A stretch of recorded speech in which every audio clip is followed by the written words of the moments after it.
हम भक्ति मार्ग वालों की दुर्गति होती है। भक्ति माने ही भागना, मंदिरों में भागना, मस्जिदों में भागना, गिरजाघर में भागना, तीर्थों में भागना। बुद्धि भटकती रहती है, क्योंकि मनुष्य गुरुओं ने भगवान को सर्वव्यापी बता दिया। जो इस दुनिया में मुकर्रर शरीर रूपी रथ में आता है, एक ही रथ में आता है, उसको सर्वव्यापी बना दिया। अब बताओ, सर्वव्यापी मानने से सबकी बुद्धि एकाग्र होगी या एक व्यापी मानने से बुद्धि एकाग्र होगी? तो सबकी बुद्धि को भटकाने के निमित्त ये देहधारी धर्मगुरु बन गए। भगवान बाप आते हैं, कहते हैं मैंने तो गीता में कहीं नहीं कहा कि मैं सर्वव्यापी हूं। अपनी मनमत पर उल्टे सीधे अर्थ लगा लिए। मैं तो ठीक बताया कि दुनिया एक सत्य रूपी वृक्ष है। ये वृक्ष है, उल्टा लटका हुआ है। इसकी जड़ें ऊपर को हैं, शाखाएं नीचे को है। और जड़ों से पहले कौन होता है? बीज होते हैं। उन बीजों में भी कोई बड़ा बीज और कोई सूक्ष्म बीज। तो मनुष्य आत्माओं के बीच में जो सबसे सूक्ष्म बीज है, मैं उसमें प्रवेश करता हूं, और जिसमें प्रवेश करता हूं उसको पहले पहले आप समान बनाता हूं। निराकारी, निर्विकारी, निरहंकारी बनाता हूं। वो एक ही रूप है जिसका नाम शिव के साथ जोड़ा जाता है। शिव के साथ 33 करोड़ देवताओं में से और किसी का नाम नहीं जोड़ा जाता। कोई मनुष्य का नाम नहीं जोड़ा जाता। कोई राक्षसी पार्ट बजाने वाले आत्मा का नाम नहीं जोड़ा जाता। एक ही नाम परम प्रसिद्ध है, जिसका नाम शिव के साथ जोड़ा जाता है। कौन? शिव शंकर भोलेनाथ कहा जाता है। क्योंकि निराकार आत्मा तो कुछ नहीं कर सकती शरीर के बगैर।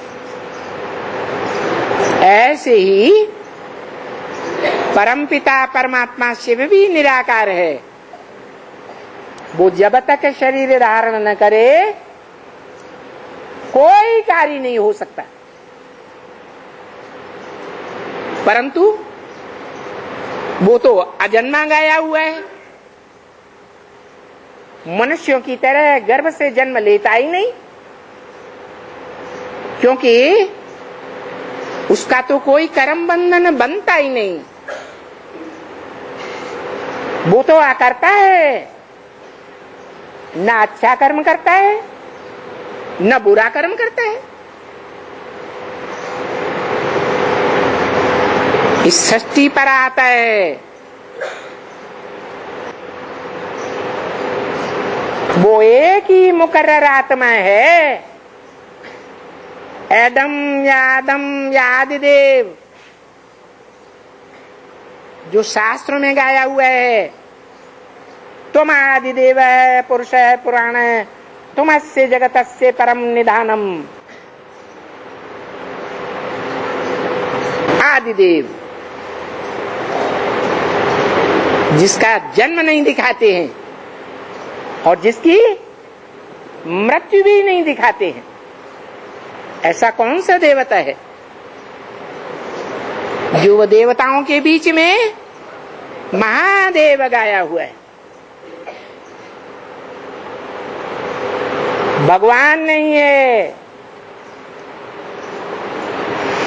मनुष्य नहीं है, क्या है?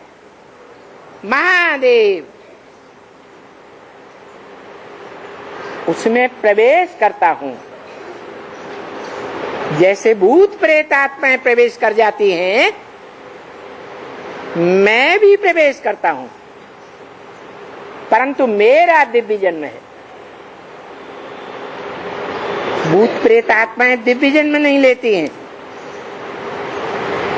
उनका जब प्रवेश होता है तो जिसमें प्रवेश करती है उनका चेहरा मोहरा बदल जाता है, बातचीत बदल जाती है, हाव भाव बदल जाते हैं, अर्थ बदल जाते हैं, भाषा बदल जाती है। मैं जब प्रवेश करता हूं तो जिसमें प्रवेश करता हूं उसी की भाषा में बोलता हूं।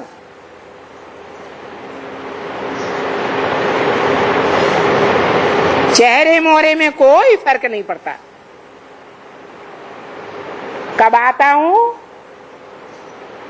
कब चला जाता हूं, कोई को पता नहीं पड़ता।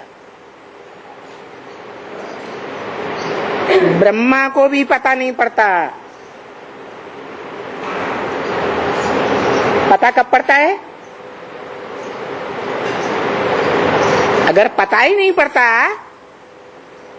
तो लोग उस निराकार भगवान को कैसे पहचानते? पता तब पड़ता है जब ज्ञान सुनाते हैं, ऐसी सच्चाई से भरा हुआ ज्ञान सुनाते हैं जो सच्चाई दुनिया में कभी किसी ने नहीं सुनाई। तभी सबको पता चलता है नंबर बार कि भगवान आया हुआ है।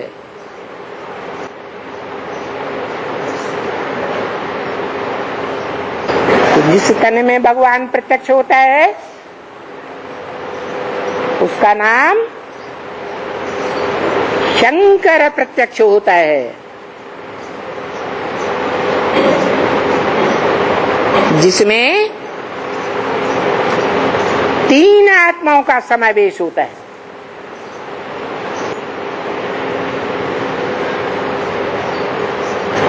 कौन सी तीन आत्माएं?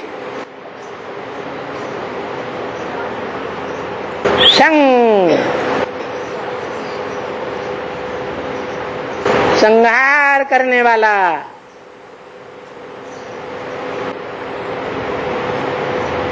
काहे का संहार करने वाला? झूठ का या सत्य का है? झूठ का संहार करने वाला और सत्य की स्थापना करने वाला कौन हो सकता है? एक ही शिव है जो ब्रह्मा द्वारा सत्य ज्ञान की स्थापना करता है, परंतु वो ज्ञान गीता ज्ञान मात्र कहा जाता है। जैसे आज की दुनिया गीता ज्ञान पढ़ती है, सुनती है, लेकिन उसके गहरे अर्थों को नहीं जानती। जो गीता ज्ञान सुनते हैं, सुनाते हैं, वो अमृत रस नहीं पीते हैं, क्योंकि अमृत पीकर क्या बन जाते हैं? अमर बन जाते हैं। कोई भी मनुष्य मात्र इस दुनिया में ऐसा नहीं है जो इच्छा मृत्युधारी बना हो, अमर बना हो।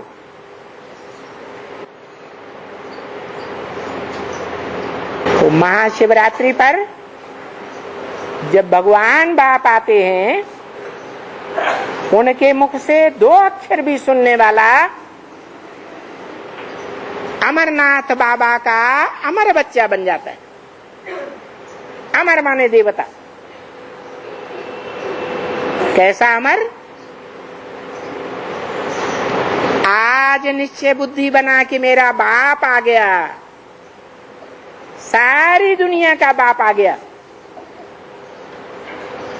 और वो निश्चय कभी टलता नहीं। ऐसे अमर बन जाता है। दीर्घ काल के लिए बाप का बच्चा बन जाता है।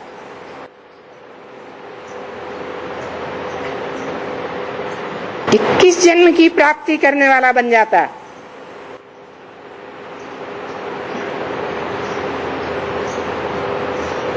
ऐसे नहीं कि ब्रह्मा मुख से आज ज्ञान सुना, ब्रह्मा कुमार बना, या प्रजापिता ब्रह्मा कुमार बना, आज बच्चा बना और कल निश्चय हो गया, तो मर गया या जिंदा रहा? मर गया। इसलिए बोला ध्रुवम जन्मामृतस्य च। इस दुनिया में ऐसे ही चलता है। रावण राज्य की दुनिया में जिसका जन्म होता है उसकी मृत्यु भी जरूर होती है। परंतु भगवान बाप जब आते हैं, इस संसार में प्रत्यक्ष होते हैं, जैसे दुनिया में बच्चा प्रत्यक्ष होता है। बच्चा बाहर आता है, प्रत्यक्ष होता है, तभी तो जन्म माना जाता है। कि पेट में प्रवेश करता है तब माना जाता है। जन्म कब माना जाता है? जब बाहर आता है। तो ऐसे ही अभी भगवान बाप गर्भ महल में नहीं है, गर्भ जेल में आया हुआ है। भक्ति मार्ग में कहते हैं कृष्ण भगवान, बाप कहते हैं कृष्ण भगवान नहीं। मेरे नाम की जगह किसका नाम डाल दिया? कृष्ण बच्चे का नाम डाल दिया। अरे बच्चा कैसे भगवान हो सकता है? बच्चे को जन्म देने वाला, पहले पत्ते को जन्म देने वाला भगवान बाप है। वो भगवान बाप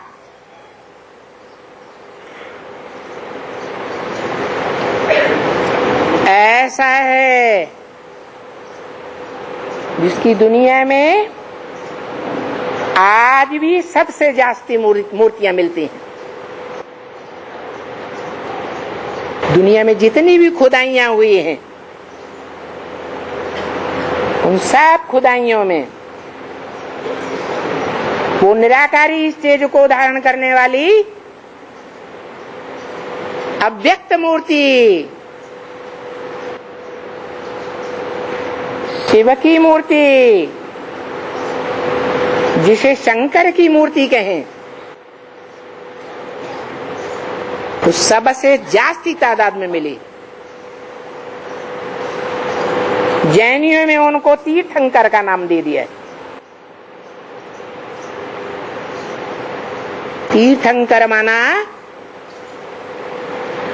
पार लगाने वाला। इस विषय वैतरणी नदी कहो, विषय सागर की दुनिया कहो, इस दुनिया से पार ले जाने वाला वो तीर्थंकर बाप इस सृष्टि में अभी गुप्त पार्ट बजा रहा है। जल्दी प्रत्यक्ष होने वाला है।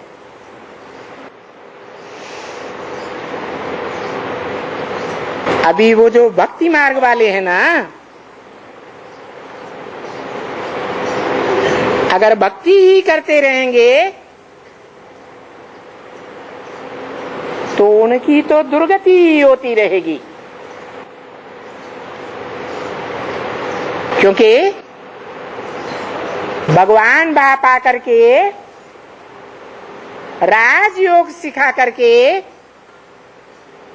अपने बच्चों को राजा बनाता है,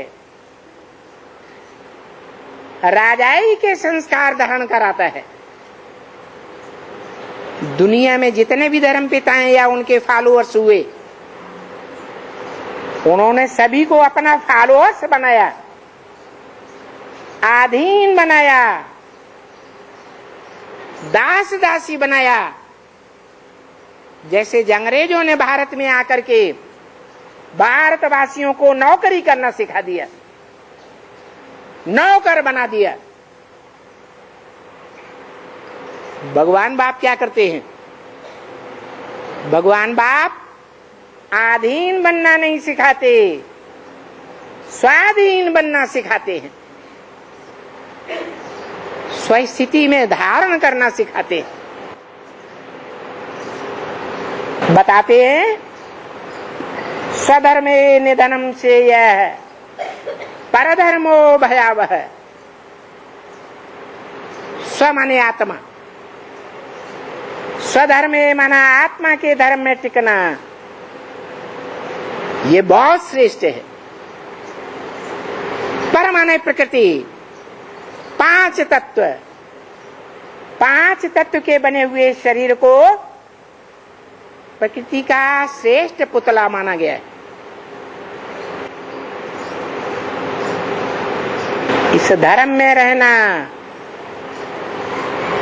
इसका मनन चिंतन मंथन करना,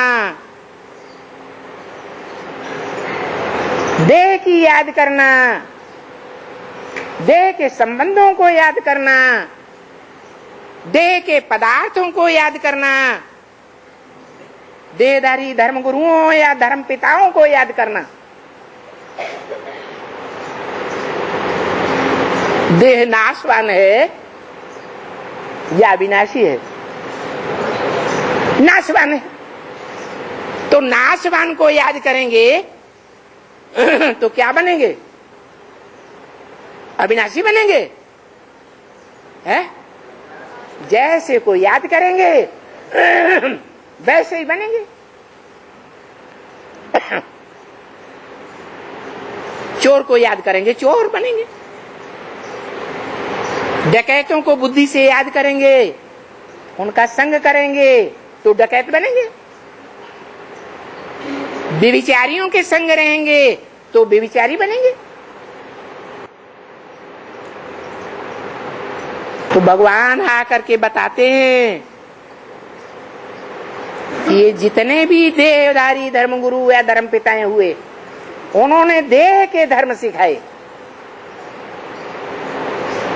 इन सर्व धर्मों को परित्यज्य, इन सब को छोड़ दे। मैं जो बताता हूं, अपन को आत्मा समझो, देह मत समझो। अपन को आत्मा समझ, आत्माओं के बाप को याद करो। वो आत्माओं का बाप जन्म मरण के चक्र से न्यारा है, इसलिए त्रिकालदर्शी है। मृत्यु एक ऐसा एक्सीडेंट है जिसके बाद आत्मा अपने पूर्व जन्म की बातों को भूल जाती है। जैसे दुनिया में भी कोई बड़ा एक्सीडेंट होता है तो मनुष्य अपने पास्ट की बातों को भूल जाता है।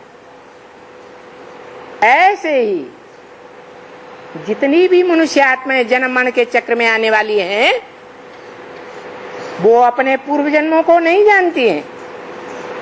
मैं जानता हूं। जैसे गीता में भगवान ने अर्जुन को कहा, अर्जुन तू अपने जन्मों को नहीं जानता, न आगे के जन्मों को जानता है न पीछे के जन्मों को जानता है। मैं जानता हूं, मैं तुझे जानकारी देता हूं। ये दुनिया एक नाटक है। इस नाटक में सभी आत्माएं पार्टधारी हैं। जो भी आत्माएं पार्टधारी हैं उनको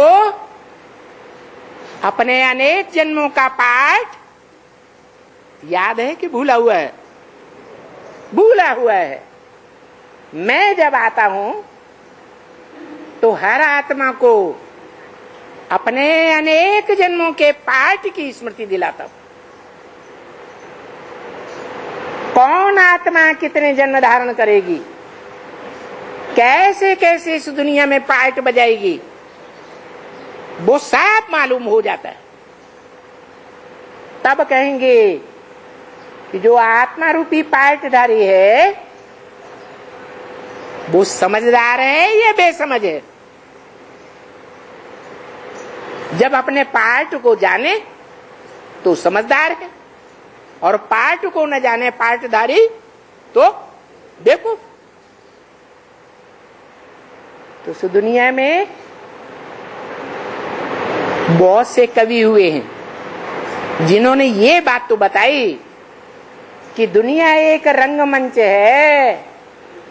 इस रंगमंच पर हम सब पार्टधारी हैं, लेकिन ये किसी ने नहीं बताया कि हम जो पार्टधारी हैं वो अपने अनेक जन्मों के पार्ट को जानते हैं क्या? और अगर नहीं जानते हैं तो इसकी जानकारी देने वाला हमारा डायरेक्टर कौन है, जो रंगमंच पर पार्ट बजाने वालों को इशारे देता है कि ऐसे ऐसे पार्ट बजाना है। जो डायरेक्टर होता है वो पर्दे के पीछे रहता है या पार्टधारियों के साथ रहता है? पर्दे के पीछे रहता है। ये भी डायरेक्टर शिव परमपिता परमात्मा ऐसा है जो गुप्त पार्टधारी है। इन आंखों से नहीं दिखाई देगा। वो त्रिनेत्री जो ज्ञान का तीसरा नेत्र धारण करेगा उसी को ही दिखाई देगा। ये ज्ञान का तीसरा नेत्र भी सिवाय परमपिता परमात्मा त्रिनेत्री के और कोई नहीं दे सकता। वो भगवान बाप ही आकर के अपना परिचय देते हैं। भगवान के समय भगवान का परिचय कोई नहीं दे सकता।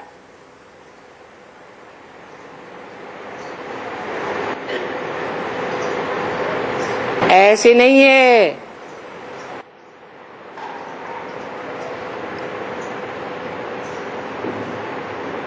इस दुनिया में जो भगत हैं उनकी महिमा नहीं है,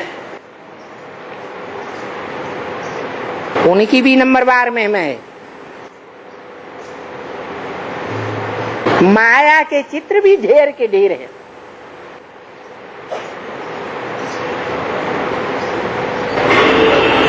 ये त्रिमूर्ति का सिर्फ एक चित्र है और माया के अनेक चित्र, जिन चित्रों की भी पूजा होती है। पूजा होती है, फलाना होता है, तीरा होता है, और ये तो एक ही अविनाशी चित्र है। इस सारी दुनिया का एक अविनाशी चित्र कौन सा?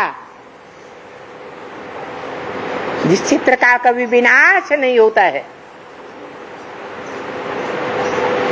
जो पुरानी पुरानी खुदाइयों में भी मिला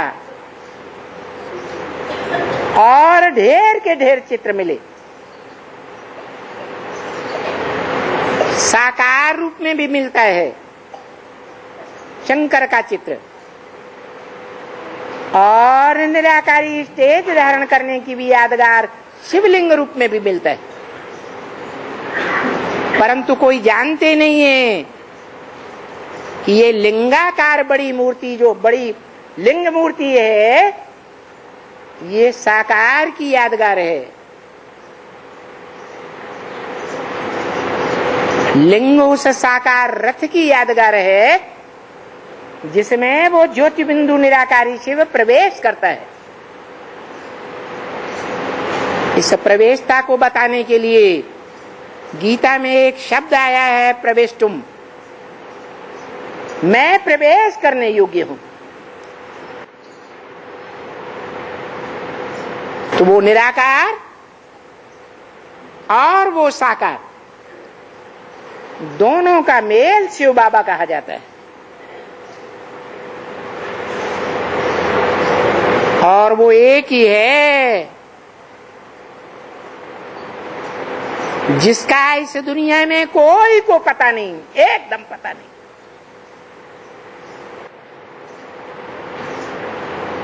शिव की पूजा बेशक होती है, परंतु शिव बाबा आते हैं, आकर क्या करते हैं ये कोई को पता नहीं। पूजा क्यों होती है? अरे शिवलिंग की पूजा क्यों होती है? जो जलाधारी में रखा हुआ है।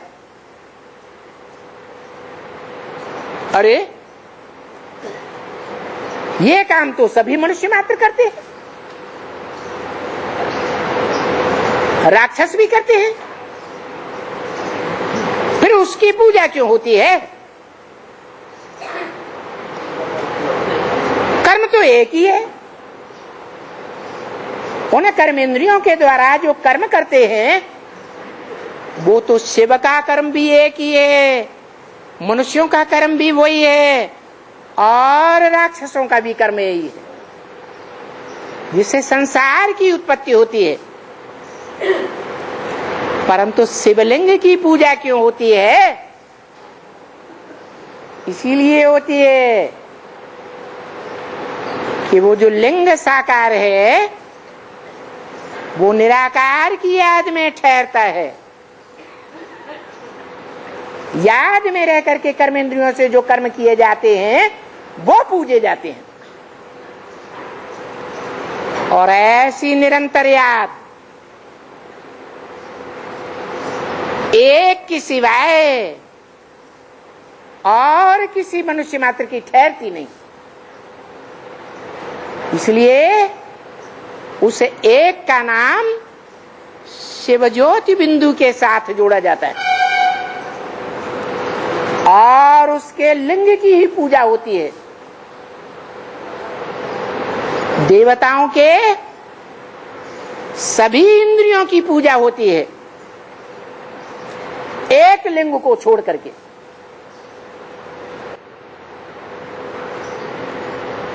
कमलपाद, कमलहस्त, नेत्र कमल, मुख कमल, कमल को किंग फ्लावर कहा जाता है। इसलिए कमल का फूल बहुत पावरफुल माना जाता है।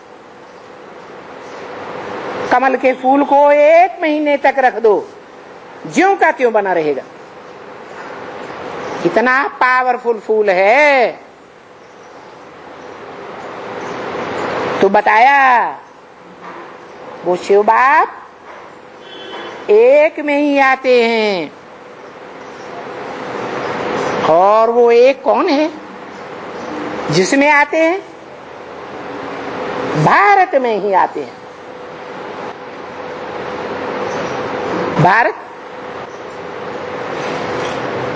शिवज्योति बिंदु, चैतन्य आत्मा जड़ भारत की जमीन में आते हैं। जमीन जड़ है यह चैतन्य है? तो जड़ में आते हैं, है? जरूर चैतन्य में आएगा। जितने भी प्राणी मात्र हैं, उन प्राणी मात्र में सबसे श्रेष्ठ है मनुष्य। और मनुष्यों के बीच में जो सबसे श्रेष्ठ है, जो जन्म मरण के चक्र से न्यारा है, वो तो शिव है। परंतु वो शिव जिसमें प्रवेश करता है, वो वेद के जन्म मृत्यु के चक्र से न्यारा बन जाता है। निश्चय रूपी जन्म और अनिश्चय रूपी मृत्यु से न्यारा बन जाता है। ऐसे में प्रवेश करता है। तो वो चैतन्य भारत है। भारत शब्द का अर्थ है, भा माने रोशनी, ज्ञान की रोशनी, रत माने लगा रहने वाला। जो सदैव ज्ञान की रोशनी में लगा रहता है, उसका नाम भारत पड़ता है। संगम युग की यादगार है। संगम युग में जब से वो आत्मा प्रत्यक्ष होती है, ज्ञान की रोशनी का ही मनन चिंतन मंथन करती है। इसलिए नाम पड़ता है भारत। उस भारत में ही भगवान प्रत्यक्ष होते हैं और किसी मनुष्य आत्मा में प्रत्यक्ष नहीं होते। जब प्रत्यक्ष होते हैं, उसी समय प्रत्यक्ष होने की यादगार महाशिवरात्रि गाई हुई है, और वो भारत में ही होती है, दूसरे देशों में नहीं होती है। दूसरे देश, दूसरे धर्मखंड, उनके धर्मपिताएं, उनके फॉलोअर्स ज्ञान की रोशनी में सदैव रत नहीं रहते। वो देह के 5 तत्वों के आलोड़न में मस्त रहते हैं। 5 तत्वों का विश्लेषण करते हैं। पृथ्वी, जल, वायु, अग्नि, आकाश।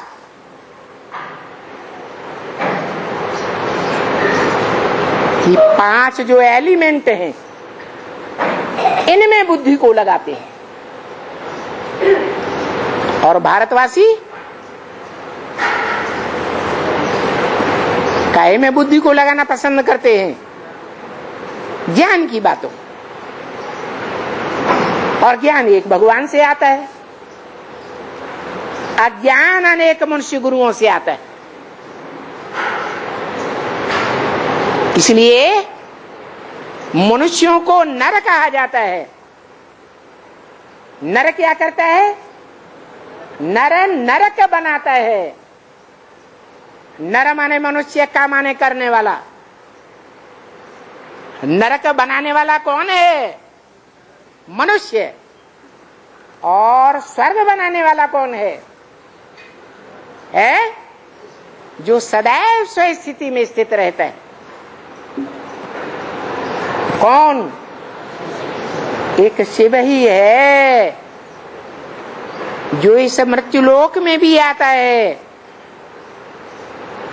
मृत्युलोक के पतितम कामी कांटे में आता है, पतित तन में आता है, तो भी स्व स्थिति में स्थित रहता है। देह की आद में स्थित नहीं रहता है। इसलिए बताया कि एक भारत ही है जो सदैव ज्ञान में स्थित रहता है। भक्ति मार्ग में भी सबसे जास्ती शास्त्र किसने बनाए हैं? किसका नाम वाला है? व्यास का नाम वाला है। नाम पड़ता है व्यास। वि माने विशेष रूप से, आस माने बैठने वाला। विशेष रूप से ज्ञान की बातों का आलोड़न करने के लिए बैठ जाता है। भक्ति मार्ग में भी वो शास्त्रों का मनन चिंतन मंथन विशेष करता है। सिर्फ मंथन चिंतन ही नहीं करता, प्रैक्टिकल में आचरण करने का भी पार्ट बजाता है। इसलिए भारत का लोहा दुनिया के सभी मनुष्यों ने माना है।